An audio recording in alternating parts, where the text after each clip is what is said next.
I want to be clear about something before I tell you this story. I am a pastor. I have been a pastor for 17 years. I believe in God. I believe in Scripture. I believe in the power of prayer. I also believe in evil. Not as a concept, not as a theological position, not as something you read about in old texts and interpret metaphorically. I believe in evil the way I believe in the chair I am sitting in right now. Because I have seen it. I have spoken to it. And 3 months ago, in the basement of a church, I spent 6 months restoring with my own hands. I found a piece of paper with my name on it written in my own handwriting. I have never touched that paper before in my life. This is what happened. My name is Thomas.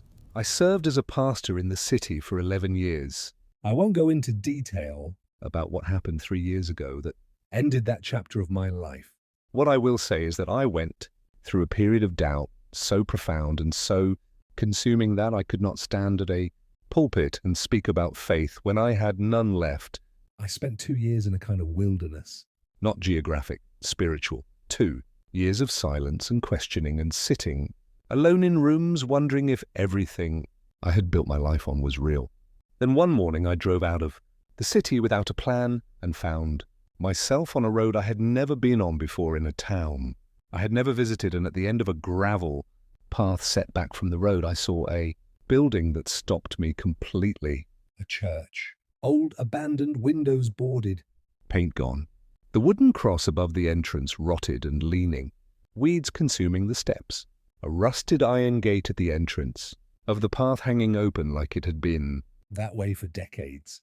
I sat in my car looking at it for a long time. Then I got out and walked toward it. The door was unlocked. I walked inside. I stood in the center of that ruined space with the light coming through the cracks in the boarded windows, and I felt something I had not felt in 2 years. I felt called. I know how that sounds. I am telling you what I felt. I spent 6 months restoring that church alone. I researched the building records. Built in 1887, served a small congregation for 84 years. Closed in 1971, no record of why it closed. The town records from that period were missing. I asked the oldest residents I could find about it. They answered carefully, briefly, changed the subject. I told myself small towns protect their histories. I did not push. During the restoration, I noticed things I chose not to dwell on. The paint on the wall, behind the altar, cracked within 24 hours of every coat I applied. Same spot, same pattern. A shape I tried not to look at directly. Every night at exactly 3 a.m. the temperature in the building dropped suddenly, sharply even, in the warmth of September. I would wake in my sleeping bag on the floor and see my own breath in the darkness and lie still until it passed. And in the 3rd month I found the basement. A door behind the altar that I had assumed was a storage closet. The handle turned. The stairs went down into darkness. I found a light switch that somehow still worked. The walls of that basement were covered floor to ceiling in handwritten scripture. Every inch, every surface, ceiling included. Thousands of verses in dozens of different handwriting styles. Different inks, different languages in places, written over each other in layers so deep in some corners that the words were illegible. I stood in that basement for a long time. In the far corner, the floor felt different under my feet. Hollow, a loose stone. I moved it aside. Underneath was a sealed wooden box. Old, dark wood. No markings. I did not open it. I placed the stone back. I walked upstairs. I sealed the basement door with a padlock I bought from the hardware store in town. I told myself it was the devotion of previous congregations. I told myself it was nothing. I opened the church 4 weeks later. 12 people came to the first service, mostly elderly. People who remembered the church before it closed and seemed genuinely moved to see it open again. A woman named Clara sat in the front pew and wept quietly through the entire service. After the service, she waited until everyone else had left. She told me about her son. David was 17. 6 weeks ago, he had stopped sleeping, stopped eating, spoke to people who were not in the room, spoke in voices that were not his own. She had taken him to 3 doctors and 2 psychiatrists. Every evaluation came back the same. No diagnosis that fit. No medication that helped. She looked at me the way people look at you when they have run out of every other option. She asked me to come to her house. I went the following evening. David's bedroom was at the end of a narrow hallway on the second floor. Clara stood outside the door. She said he had been calm all day. She said that sometimes happened. She opened the door. David was sitting in the corner, facing the wall. He was thin in a way that frightened me, the kind of thin that happens quickly. His shoulders were visible through his shirt. I said his name. He did not turn around. I stepped into the room. I introduced myself. I told him I was there to help. He laughed. I have heard many kinds of laughter in 17 years of ministry. I have sat with people in their darkest moments. I have heard laughter that was grief and laughter that was denial and laughter that was something close to madness. I had never heard anything like what came out of David's throat in that moment. It was not a teenager's laugh. It was not any human laugh I could place. It was something that had learned what laughter was supposed to sound like and had almost gotten it right. David turned around slowly. He looked at me with complete recognition. The way you look at someone you have known intimately for a very long time, someone whose patterns and history and private moments, completely. He said my full name, first, middle, last. He said the street address of the house I grew up in, a house I have not told anyone in this town about. He said my mother's maiden name. He said the name of the first person I ever lost, a friend from childhood, a name I have not spoken aloud in 20 years. I left that house and drove back to the church and sat at the pulpit in the dark for the entire night. By morning, I had made my decision. I prepared for 3 days. I fasted. I studied every text I could find on deliverance ministry and spiritual warfare. I slept no more than 2 hours at a time. I prayed continuously. I returned to Clara's house on the 4th day. The exorcism began at 9 p.m. For the first 2 hours, it proceeded exactly as I had prepared for. David screamed, spoke in multiple voices simultaneously. The temperature in the room dropped until our breath was visible. A glass on the bedside table moved across the surface without being touched. A framed photograph on the wall fell, and the glass did not break. I had read about all of this. I continued. I was not afraid. At exactly 11 p.m., David went silent. Complete silence. No breathing audible. No movement. He looked at me, and the expression on his face was something I do not have adequate words for. It was not rage. It was not pain. It was not the theatrical contortion you see in films.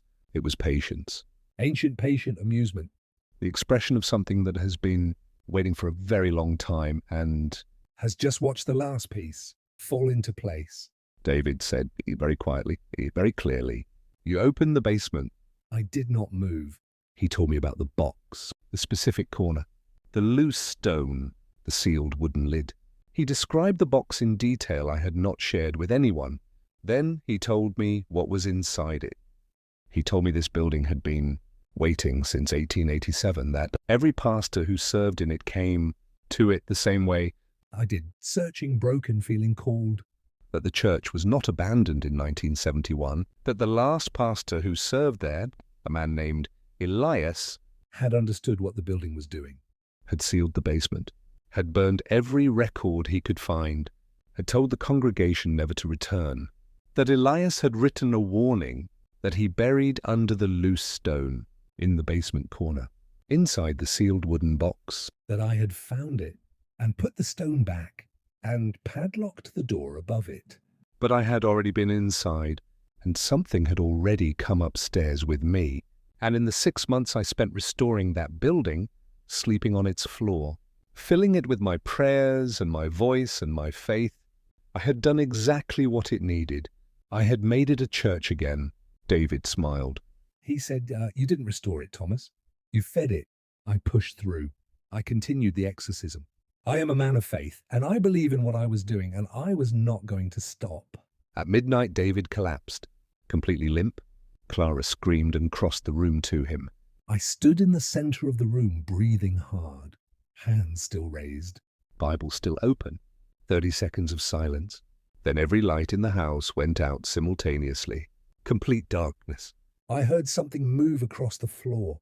from the far side of the room, toward me. Not David. David was on the floor across the room. Clara was with him. I could hear her voice. Something else was moving toward me in the darkness. Something that had been inside David and was no longer. I ran. Down the hallway, down the stairs, out the front door, into my car. I drove without thinking, without deciding where I was going. My car stopped in front of the church. I sat there for a long time. Then I got out. I walked inside. I walked to the altar. I removed the padlock from the basement door. I went down the stairs. I went to the corner. I moved the stone. I lifted the box. I opened it. Inside was a single piece of paper, yellowed, old, folded once. I unfolded it.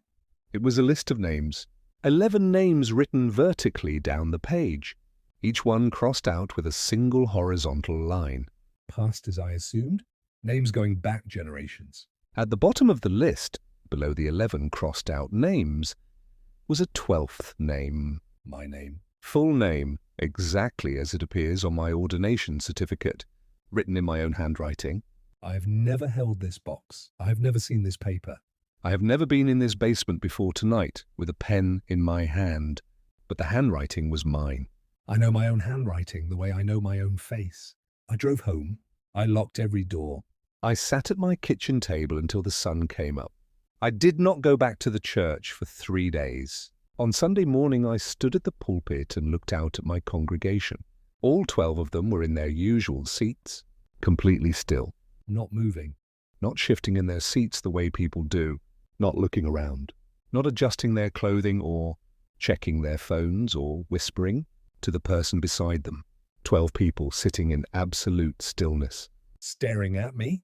Not one of them blinked in the 30 seconds I stood there looking back at them. I looked down at my Bible. It was open to a page I had not opened it to. Written across the page in fresh ink that was still slightly wet, 3 words, "Finish the list." I closed the Bible. I looked up at my congregation. Clara was in the front pew. She smiled at me. It was not Clara's smile. I recognized it immediately. It was the same smile David had given me at 11 p.m. on the night of the exorcism. Patient, ancient, like something that had been waiting for a very long time and had finally run out of patience.